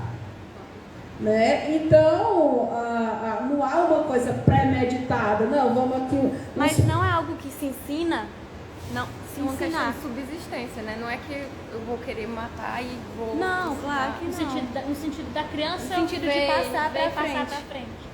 O menino vê, automaticamente é algo natural. É isso que eu estou dizendo, é coisa comum, né? Tem umas crianças que, não é que as crianças assim tenham vontade de ver também, não é que os pais tenham vontade, tem as que se interessam de ver lá, tipo o pescador, né? Tem os pescadores que vão lá no açude, menino, bora lá no açude, bora pescar, os meninos verem, né? As que se interessam em ir para a atividade da pescaria, mas tem os que, assim como tem os que se interessam em ver como é que faz o trabalho lá com a galinha, tem os que não se interessam, né? Assim, mas no geral, né, é muito cultural, assim, né? Tá lá a galinha para suprir uma necessidade, seja da alimentação, seja para venda, mas é falta mesmo assim do debate que a gente não tem ainda aprofundado dentro da nossa organização, né? E também está dentro as outras questões que a gente já havia falado antes,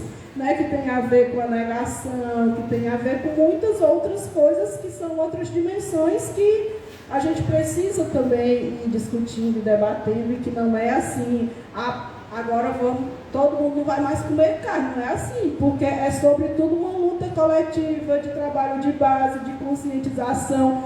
E o que foi falado aqui não é uma luta minha, tem que ser uma luta coletiva, né? Que a gente vá numa metodologia que a gente consiga aderir isso. Porque essa questão cultural é muito forte, pessoal, né? Então, é necessário que aos poucos, nos espaços onde a gente está, a gente vai introduzindo o debate, a discussão, colocando, né, os prós, os contras, tudo isso, essas coisas aí, que enfim.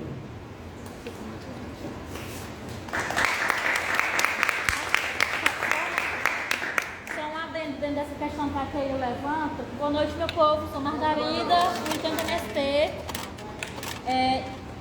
E uma questão assim que é interessante essa pergunta do Tiago e trazer também um pouco a que ele coloca. Assim como a criança que tem automaticamente, já é natural, ver essa questão da matança, né, dos animais no quintal, ou enfim, é algo natural, é também natural, a gente também tem que compreender o processo também assim, do plantio, de como que se dá também a estrutura do cultivo também da terra. Tipo assim, tu não é vegana porque tu acha que é modinha, não é uma modinha. Ser vegano não é modinha.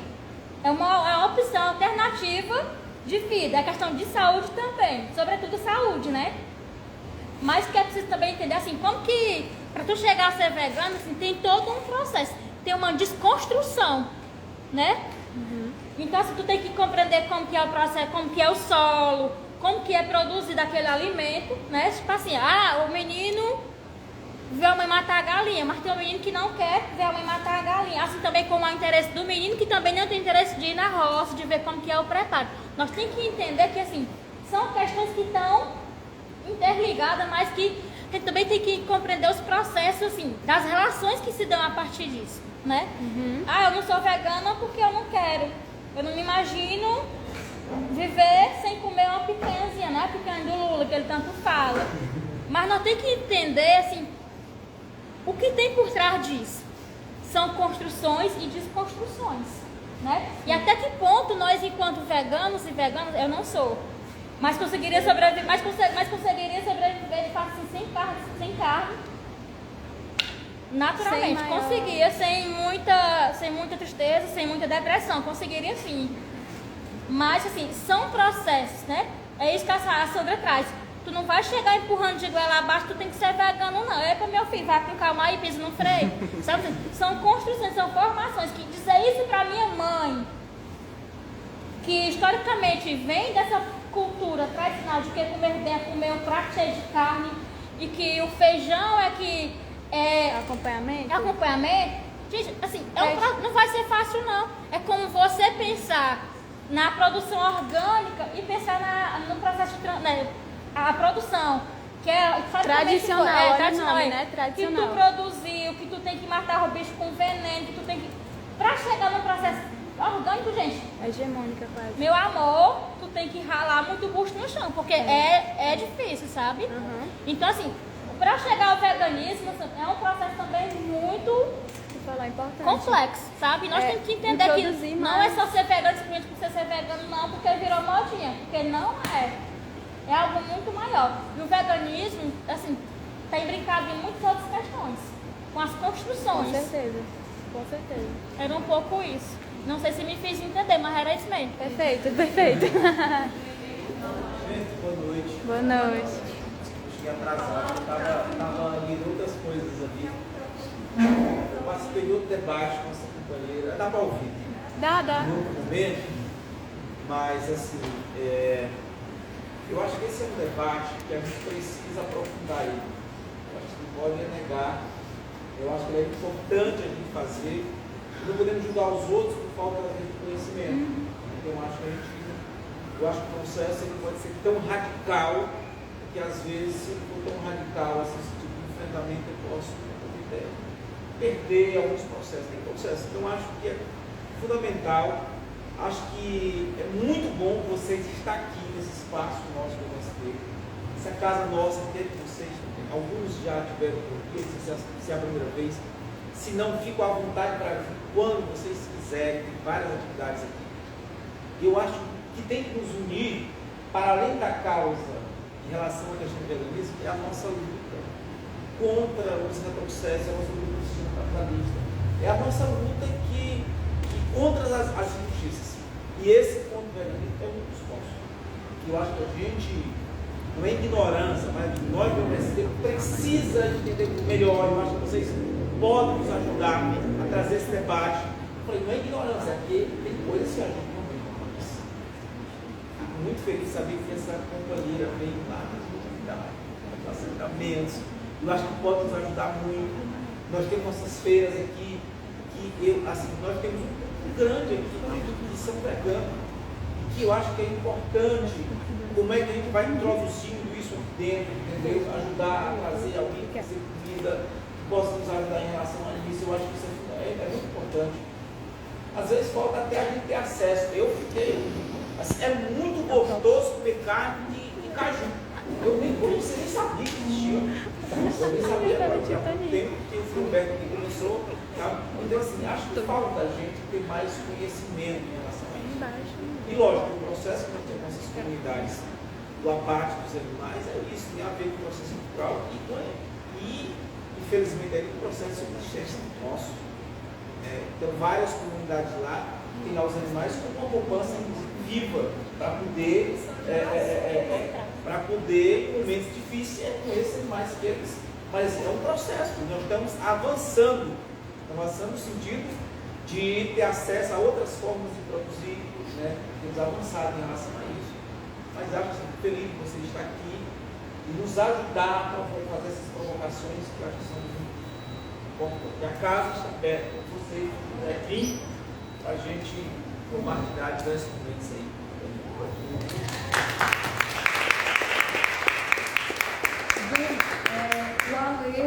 O Alessandro, o companheiro nosso coletivo, pediu para fazer a fala. Quem pediu? Ia só contar. Eu? Celiane. E a Celiane, a próxima também a fazer. E antes, né, que eu sou aquelas coordenadoras que intervêm nesse espaço, só fazer um adendo, tá, gente? Assim como a Sandra, e aí é um adendo, desabafo, que eu também vou deixar para o final, né, porque eu estou muito emocionada de estar aqui hoje, mas só para deixar uma reflexão aqui para a gente também, né, do que a Margarida também falou. Eu tenho 15 anos de veganismo, né, assim como a Sandra, e tem 18 anos que eu comecei a minha transição nesse processo. Não vou chorar. Como assim? Não vou chorar. Eu sou filha de militante. Quem está aqui, né, não é à toa que eu gosto de falar, né? Então, filha de militantes, inclusive, da luta, né, que constroem junto com o MST, desde o surgimento do MST aqui no Ceará. Tem militantes aqui que me conhecem desde a barriga. E aí a pergunta, e assim, nunca nem cogitei a possibilidade de trazer o questionamento sobre o veganismo aqui dentro do Frei Humberto ou dentro do MST, porque eu sempre entendi que eu não podia chegar querendo ser a dona da verdade dentro do movimento. E se a gente tinha a dificuldade da escassez, né, a dificuldade de tantas outras lutas, como é que eu ia chegar aqui com a mensagem do Senhor, né? Oi, gente, é igual aquele meme, né? Vocês estão preparados para escutar a palavra da verdade, a verdade vos libertará, né? Isso aqui é o veganismo. Mas eu entendo que é um processo. E aí eu descobri que a Aspásia é vegana e é militante do movimento. E aí eu descobri que o Erandinho é vegetariano e é militante do movimento e constrói a luta do movimento. E a gente precisa compreender também dessa forma, né? Então a gente escolheu aqui o MST, o Frei Humberto, para mim isso aqui é simbólico, né? Estou toda arrupiada, né? Como bom cearense, porque a gente sabe que a gente luta, né, pela solidariedade, pela empatia, pela unidade. E para mim, o MST é mais vegano do que muito vegano que eu conheço por aí. Né? Então, era essa mensagem que eu queria dar. Vegano racista não me representa, vegano que vive em supermercado comprando industrializado, da Friboi, não me representa. Mas esses veganos aqui, que inclusive é os veganos que quando eu vou para assentamento me oferece cuscuz com feijão e rapadura, que é bom, e a gente enche o prato, isso sim me representa.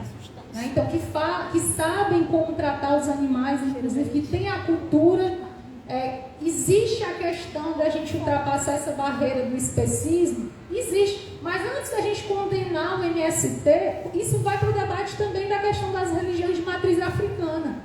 É muito fácil a gente condenar o pequeno, o grupo pequeno, é muito fácil a gente criticar o MST quando a gente não critica as redes de supermercado, quando a gente não, que a gente entra, inclusive, né, para algumas pessoas, né, muitas pessoas para fazer supermercado, quando a gente não critica latifundiário, quando a gente não critica os donos, né, da maionese vegana, os donos, né, dos burgers dos futuros aí da vida.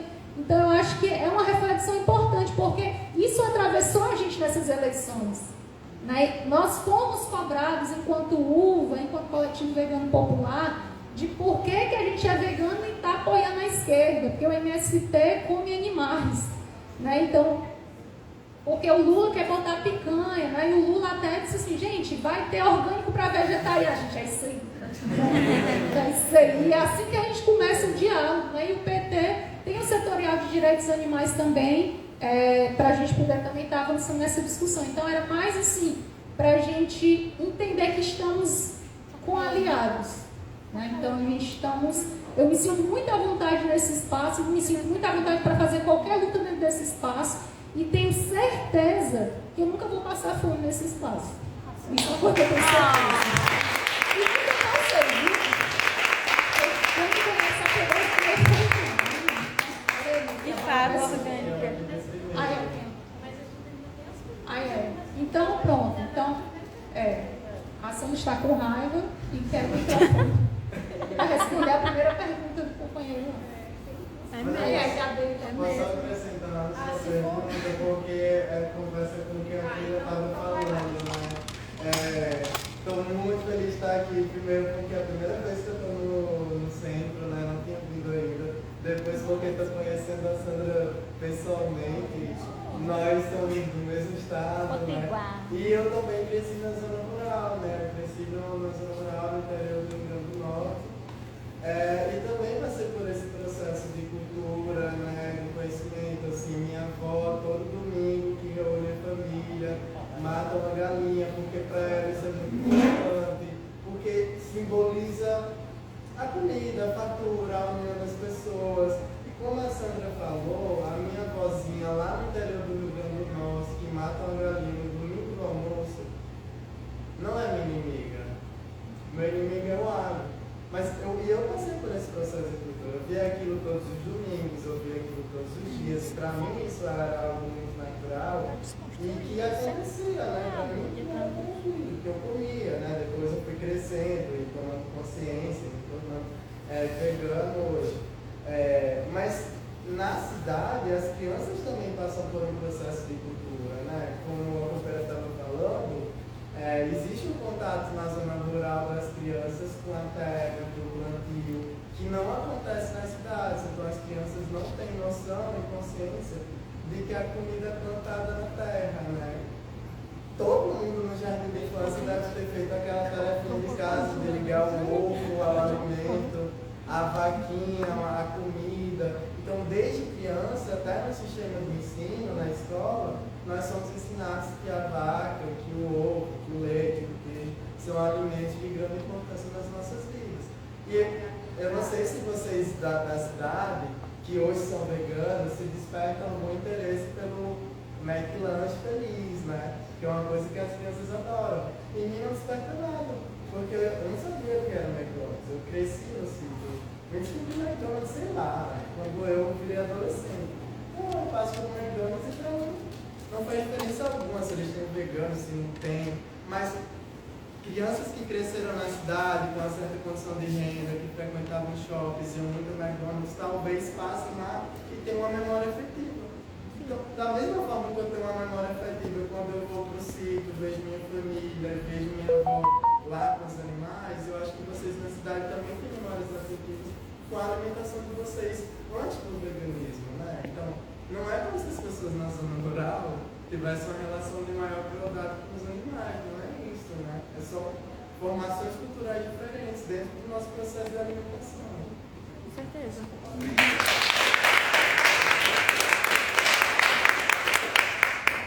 Tenho uma experiência muito parecida com a de Alessandra, embora eu tenha nascido. Eu fui a primeira de 8 a nascer na cidade, né, na capital. Mas eu nunca entrei no McDonald's na minha vida porque eu sou filha de agricultores e a gente nunca teve dinheiro. Quando chegou o McDonald's em Natal, eu já estava na Etferra. Eu fiz escola, olha como eu sou velha, eu fiz Etferra. Eu nem sei como é que chamam hoje. IF. Antes de ser Cefet, era Etferra. Que é isso? Escola Técnica Federal do Rio Grande do Norte.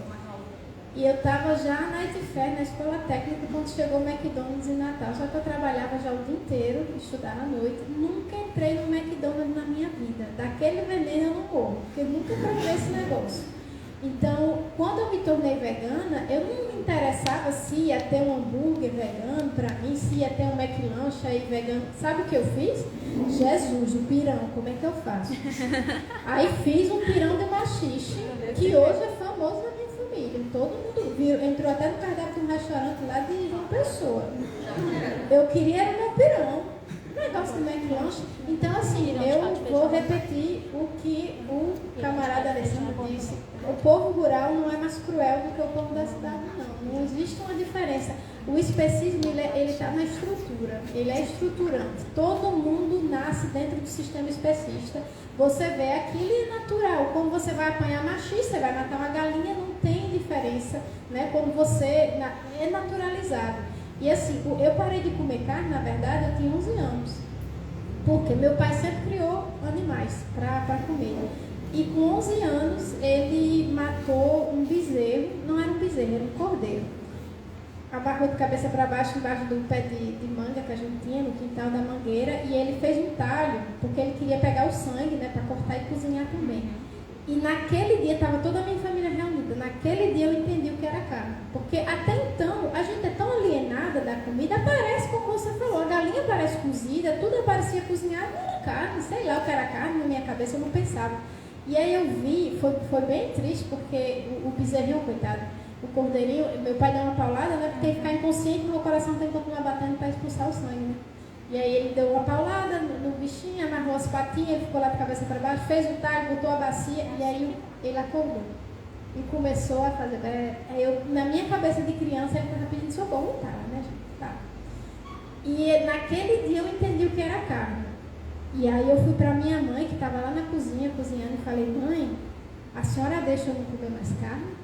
E a minha mãe, que cresceu no sertão, sem comer carne, ela disse, minha filha, você come seu feijão todo dia. Ela não entendia nem a pergunta. Como assim? Ela cresceu sem carne, os irmãos cresceram sem carne, né? Então, ela via ainda a carne como uma coisa de prosperidade, de abundância, mas ela sabia que você podia viver sem carne, porque ela tinha vivido sem carne, a família toda. E eu sempre digo que se eu tivesse nascido numa família com uma condição melhorzinha, a minha mãe ia ter que, não, minha filha, você precisa de carne para crescer. Porque é a mensagem que a gente recebe, precisa de carne para crescer. Minha mãe, que não tinha comido carne para crescer, não cresceu muito também a bexiga. Mas nem eu, né, gente? Mas não por isso. Mas não foi por isso, eu cresci. Mas aí ela nem entendia a minha pergunta, porque ela disse, você come feijão e arroz todo dia, carne para ela saber que era um produto de luxo, né? Mas olha só, minha mãe teve 8 filhos, somos 7 vivos, só eu nesse dia vi aquela cena e parei de comer carne. Por que os outros 6 não pararam? Né? Porque é uma coisa naturalizada. Então, assim, naturalizada em todos os lugares. Desculpa interromper, mas você acha que se todos tivessem visto, você acha que mais alguém teria talvez todo acordado? Mundo viu. Todo mundo viu? Todo mundo lá. Tá a família inteira. Todo mundo viu. É natural. É natural. Tá todo mundo esperando a comida sair depois, ajudar meu pai e tudo. A compaixão, né? Então, ela não é igual, né, para todos. Não é que seja compaixão, gente. É que a gente acaba, eu acho que a gente nasce com muita sensibilidade, mas a gente nasce num mundo que nos diz que os animais são comida e estão ali pra gente. Então, assim, você é desensibilizado. E eu vi esse processo, a minha esposa é francesa. E aí um dia a gente estava no Natal, e o francês come carne, eu gosto mais dele. No Natal, então, e é tudo com ter bicho. Parece que tem que ter um integrante de cada espécie da fauna inteira, numa refeição. Ai, que horror. Isso escargot, sabe aquele caramujozinho? Escargot, não sei o que, não sei o que. Se você tiver condição, óbvio, né? E aí a gente estava na mesa, eu vi esse processo de sensibilização, assim, eu vi. A gente estava na mesa e aí o jantar de Natal era pato. E aí o sobrinho dela, todo dia voltando da escola, pequenininho, tinha uns 3 anos o bichinho. Aí ele todo dia voltando da escola, passava num parquinho com uns patinhos, sabe? E dava um pão, ele e a mãe iam lá, davam pão pro patinho, ele adorava os patinhos. Quando o pai dele trouxe um pato e disse, quem quer pato? O bichinho se desesperou e disse, pato? Eu conheço um pato. Eu conheço um pato. E eu e a Ana, que é vegana também, né, a minha esposa, a gente ficou assim, diz alguma coisa, mas você não interfere na educação do filho dos outros, né? Porque não dá certo isso, não dá certo. E aí a gente ficou calada, né? E aí vamos ver o que vai acontecer. O que aconteceu? A família inteira começou, o bichinho desesperado, porque ia comer um amiguinho. Aí a família inteira começou a cortar e comer, dizendo, que delícia, parece galinha, coma um pouquinho. E o bichinho assim, né? Aí botaram no prato dele, olha como é gostoso. O que aconteceu? Ele comeu o prato. Então, assim, hoje em dia, ele não está nem aí. Então, a gente vê esse processo de sensibilização, né? Quando você vê uma criança que expressa algum tipo de compaixão, de empatia, a gente, não, meu filho, é gostoso, como é gostoso, é gostoso. Então, esse processo acontece no mundo todo, em todos os lugares, não só no campo, é em todos os lugares. Mas, para responder a sua pergunta, que você ainda era da primeira, como fazer no RU para ter segunda sem carne, eu sou daquelas que acredita que a segunda sem carne não é a melhor estratégia. E não é, além da questão da imposição, né, de você falar, né, a gente não pode impor, eu vou dizer por que eu acho que não é uma boa estratégia. Digamos que segunda sem carne não tem no RU, né, toda segunda é vegetal. Eu gostei, me aproximei, virei vegano. O que eu vou comer terça, quarta, quinta e sexta? Só tem a segunda. Então a gente milita pelo seguinte, a base da alimentação vegetal, o feijão, não bota carne no feijão, faz um arroz sem nada de bicho, faz uma verdurinha e que todo dia a carne seja um complemento para quem quiser. Mas eu que sou vegana, ou a estudante, a universitária que se tornou vegana, vegetariana, ela vai ter o que comer todo dia. Tá entendendo? Então, por um lado, você não impõe, você ainda tem a escolha, né? Você tem aqui, ó, mas quem quer carne pode comer, mas a base da alimentação é vegetal. E por outro lado, você dá a oportunidade às pessoas de se manterem veganas. Porque aquela pessoa que é vegana, aquela universitária que é vegetariana vegana, ela não vai ter o que comer nos outros dias da semana, sabe? Então eu acho que é muito mais inteligente passar por aí, muito mais eficaz, né? E a gente espera que aos poucos mais e mais pessoas, se a comida for bem feita, elas não vão pedir a carne. A mesma coisa no restaurante popular. Lá em Recife também teve um movimento de pedir o pessoal do coletivo lá de ajudar, né, a pensar, a prefeita pediu no restaurante popular e a gente sempre segue essa estratégia. A gente faz a base vegetal, não vamos parar de botar carne no feijão. Não já tem carne a parte? Para que botar no feijão? Para vegano não comer? Que sacanagem. Né? Então a gente parte aí, vamos fazer um feijão gostosinho, temperado sem carne, um arroz bom, uma verdura, uma salada, um suco. Aí a carne vai ser sempre ali para quem quiser, mas vai ser uma coisa a mais. E quem não come vai ter comida todo dia, né? E, inclusive, eu visitei, uns anos atrás, a Escola Florestan Fernandes. Eu tive a chance de ir lá, né, a escola da universidade de formação, e eu cheguei na hora do almoço, cheguei no refeitório, eu fui curiar, né, vi o que estava comendo para ver, e era exatamente assim. Aí me falaram, não, então o feijão aqui a gente nunca bota carne, sempre tem uma verdura, sempre tem arroz, sempre tem mistura.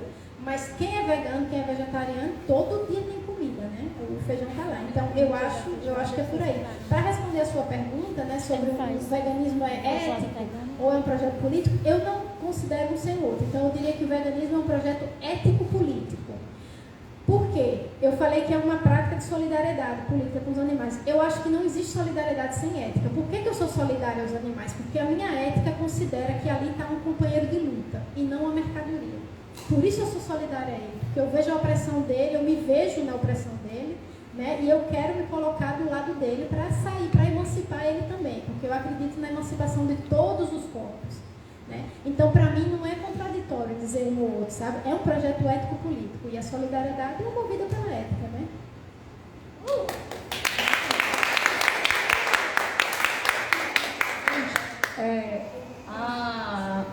Celiane tinha um comentário para fazer. Se alguém mais quiser falar também, é o último bloco. E aí a gente vai para as considerações finais, mulher, de vocês. E depois a gente encerra E a Carla tá lá fora, a Carlota, né? Tem comidinhas veganas. A Cris também trouxe cookies veganos para vender também, viu, gente? Para apresentar para vocês, viu? Existem. Ai, não tá mais lá fora não, ela deixou aqui. E a Cris trouxe cookies veganos também para quem quiser experimentar. Passar aqui a palavra para... e também, gente, não vou embora para a gente poder tirar uma foto. Mas vamos sim. Tá. Melhor a gente não dar... Vou resumir bem rapidinho, porque tu já porque o que eu ia complementar era justamente o que tu falou, que antes de lutar contra uma cultura tradicional, de comunidades tradicionais, a gente tem que primeiro combater uma coisa que é muito pior, né? Muito maior e muito mais sistêmica, que é o próprio capitalismo e a larga escala que ele proporciona, né? Dentro, assim, para destruir a natureza. Que era isso que ela estava falando, né? A gente não vai chegar numa comunidade tradicional, numa comunidade pesqueira e parem de comer o peixe que vocês pescam, parem de cultivar as galinhas, de matar as galinhas que vocês cultivam, né? Não é assim. É isso que eu ia complementar.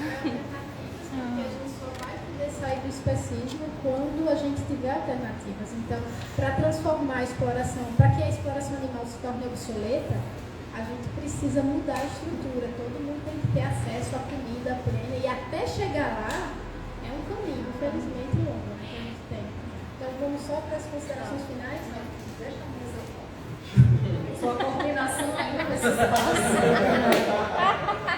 Então, gente, passar a palavra. A outra acabou de chegar em Fortaleza, já está cansada, como fica? Ainda tem o after. Então, gente, vamos para as considerações finais. Não esqueçam da foto e não esqueçam das comidinhas. Companheira Keila para falar seus minutos finais.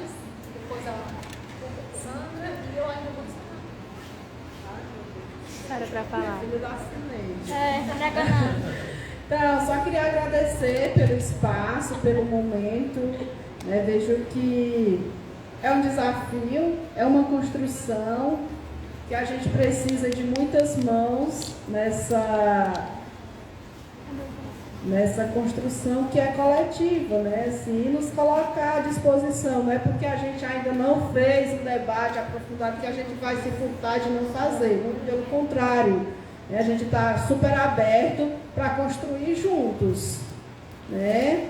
Claro que entendendo todas as dimensões, questões que envolvem isso, né? Mas acho que no decorrer do debate aqui ficou claro, né, qual é a nossa missão, e a gente está super à disposição para construir, né, esse debate, ver as alternativas que se apontam também, né, diante dos desafios que a gente tem. Mas seguimos aí, nos colocamos à disposição, aqui o Frei Humberto, de repente possa ser um tema da feira, Sara. A gente pode propor um tema para ser um tema da feira. E podemos ir construindo outras atividades também, né, de debate sobre essa questão. Bom? Obrigada.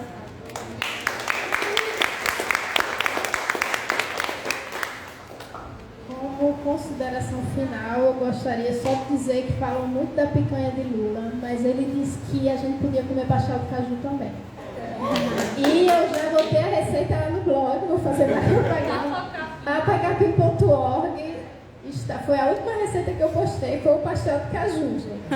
Então, a picanha era uma metáfora, meu povo, para dizer que a gente vai ter escolha, a gente vai poder escolher o que comer e não sair cavando o osso ou comendo ultraprocessado.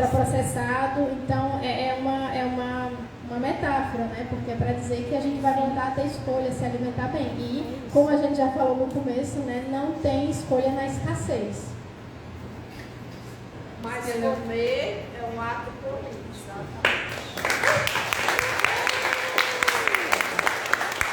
Então, gente, queria agradecer. Eu disse que eu tenho poema, né? Mas aí a Sandra cantou a música que eu ia cantar no final. Eu nem ia cantar, né? Eu ia ler, mas agradecer a presença de todas, todos, todes. Estou muito feliz.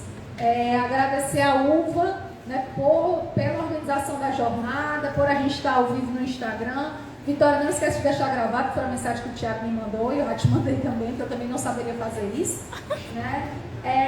E dizer para vocês que o veganismo político, e para a gente conseguir fazer do veganismo um ato político, a gente tem que estar organizado. Né? Então, a luta coletiva é que muda a vida. Então, a gente tem um coletivo vegano popular, a gente está retomando as atividades, a gente vai ter planejamento, a gente vai ter encontros, a gente vai ter ações. Tem um Vegnique sábado, piquenique vegano sábado, no Praça Raquel de Queiroz. Parque Raquel de Queiroz, a partir das 15 horas, levem seus lanches. Tá? Se não tiver lanche e quiser levar só sua boca, também será bem-vinda, bem-vindo, bem-vindes. Pode trazer fruta também pra gente, que vegana, que é nutricionista, né, fazendo bastante. Vegana gosta de fruta, e é importante também, né, veganos comerem frutas, não só ultraprocessados e frituras. Então, né, muito feliz, viva o MST, viva a luta e viva o veganismo popular também. É isso aí, gente. Obrigada.